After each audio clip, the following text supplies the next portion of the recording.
Terminator Survivors, an open-world PvE survival game set around the Terminator universe. Alone or in co-op will see you scavenging resources to build a base of operations for mankind, facing off against Skynet's machines hunting you down and also taking out rival human factions.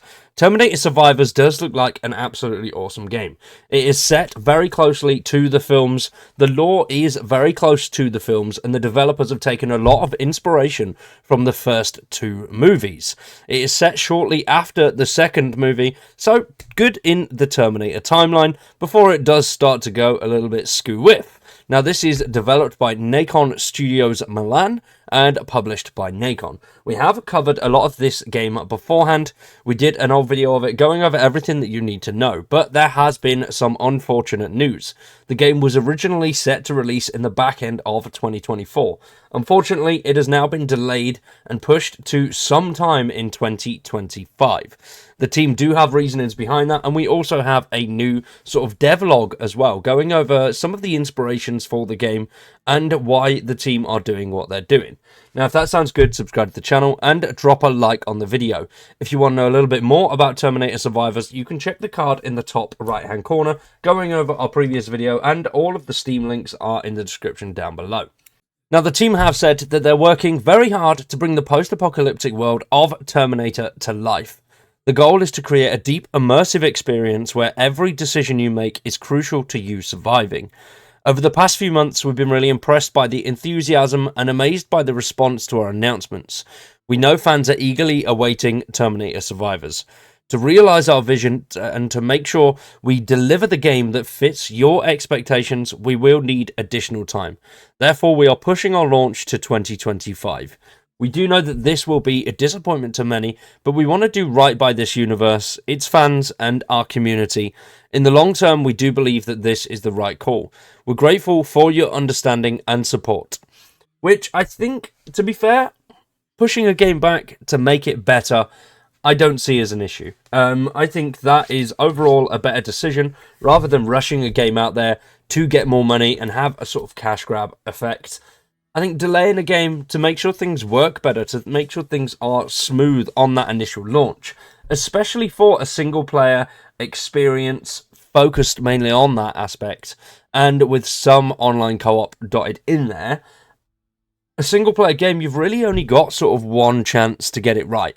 If it's not great on launch, yes, sure, some people may pick it up in the sales, but you really want that launch experience to go as smoothly as possible to not have a bad name. Now, the publisher and developers, Nacon, they are a relatively big name anyway. They've got a decent amount of titles behind them. So Nacon have published loads of games: Raven's Watch, Blood Bowl, Test Drive, Steel Rising. So they've got a good amount of stuff behind them and in their back catalogue of games. Nacon, relatively decent, not exactly an indie studio, but not a AAA either. So they've got a name to live up to already. So I'm assuming they are going to push out and make sure this is the best game it can possibly be. Now, they released this here, Dear Survivors, from the inspirations of the first two movies to the game's environment. Learn more about the development of Terminator Survivors. So let's play this video. It's 4 minutes long. Enjoy. I will pause it at various points to have a little bit of a waffle. So let's have a go. We had several reasons we decided to develop a survival game.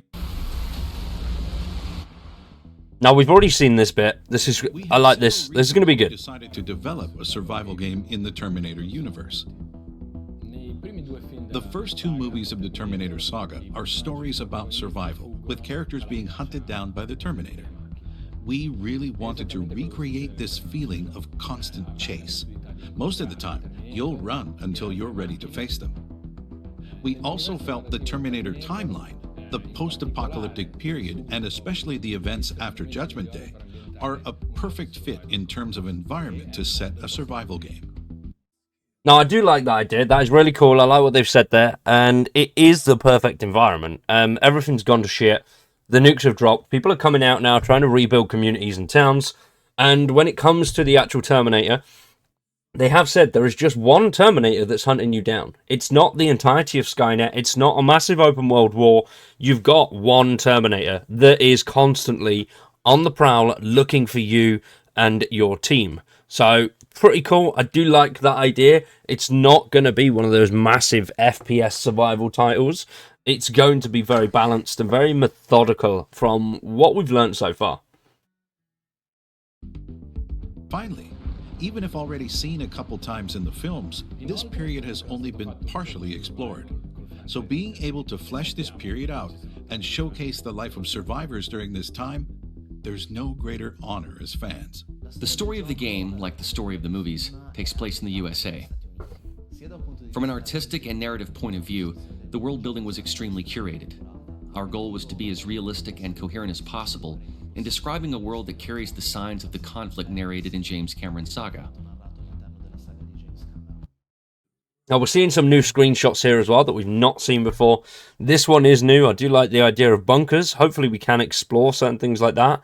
And as mentioned already, there are various factions vying for materials control of certain regions and areas. So we're going to come across a lot of human enemies. I think a lot more than we would see any type of Skynet enemy. This is not long after the bombs had fallen, and the Skynet operation isn't fully up and out there yet. You don't have the rolling machines and the big guys coming through. It's just the Terminators at this point. And searching and going against humans could definitely cause a lot of issues. Every character, every location has something to tell, and this happens on multiple levels, considering the periods before the war, during the war, and after the war. The main inspiration definitely comes from James Cameron's movies, that we dissected in each and every part in order to fully capture their atmosphere. In particular, from the first movie we extracted the tense and suspenseful atmosphere, the sensation of being hunted down, and facing an absolutely invincible enemy. Then we've done extensive studies on its color palette, its photography, and direction. Now that looks really cool.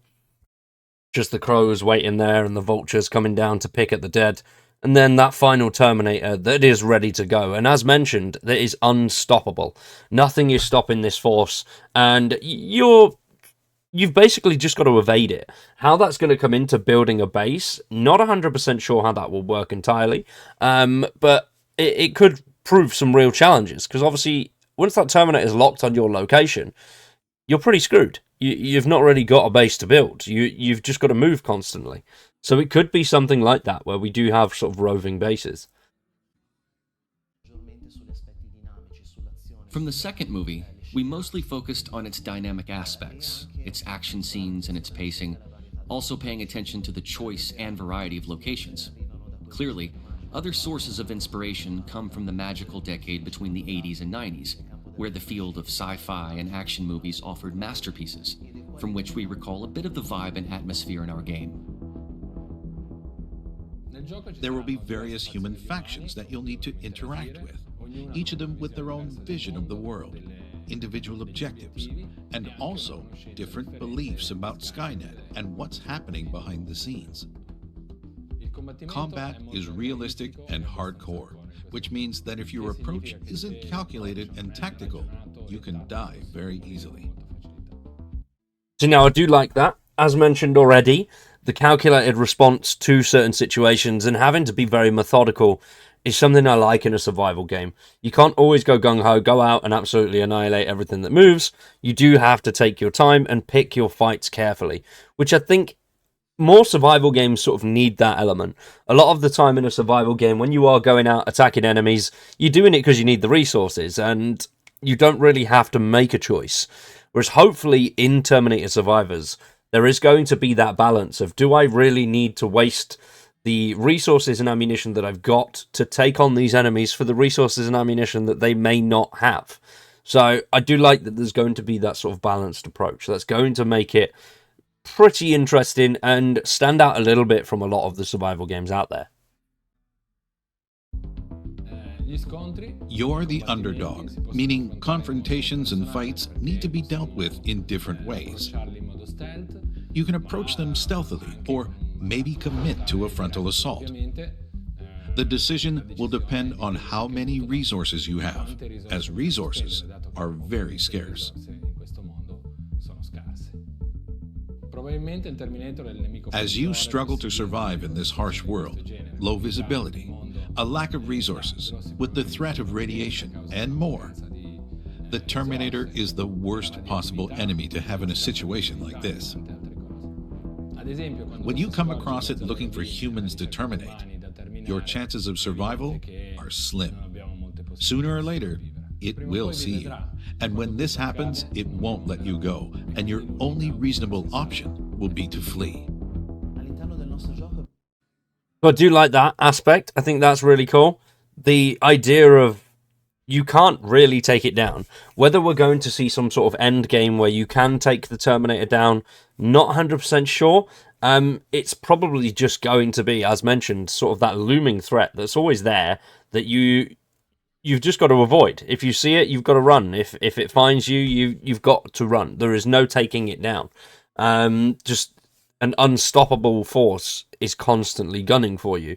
And I do really, really want to see how that's going to pay off with the bases. That's one thing that really does confuse yet intrigue me at the same time. We recreated many different environments, and we paid a lot of attention to the characterization of each biome. Survivors will cross mountain lands or desert, small cities, outposts, or bigger cities. We decided to offer early access for this game in order to test the survival mechanics with a larger player base. This way, we can take on players' feedback, optimizing and improving the game experience.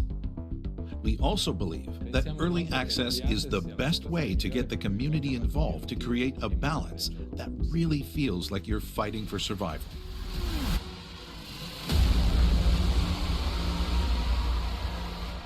Now that was good. That was interesting. I do agree with the early access aspect of it. I would have thought they'd go for a straight launch, then with periodic updates with the studio. But who knows? We'll see how it goes. Early access, yes, can be really good because you can have a vast amount of people that are willing to work with the developers and tell them what could make the game a lot better. As long as the developers listen, we don't have arrogant developers, then that will make things a lot easier and the game will flourish. I think developers listening to the communities in early access is something that is very rare, but when it does happen, it's great and it works extremely well. So I think having that early access section is going to be quite good. I'm quite excited to see this. What do you guys think of Terminator Survivors? Let me know in the comments down below. Is it something you're excited for? Or is it something you're going to wait until the early access period has gone and then check in on it? Or maybe check in on it periodically without purchasing the game. Let me know in the comments down below what your thoughts are. For now, we're going to wrap that one up there. I've been Wyatt. You've been awesome. Thanks for watching and we'll see you in the next one.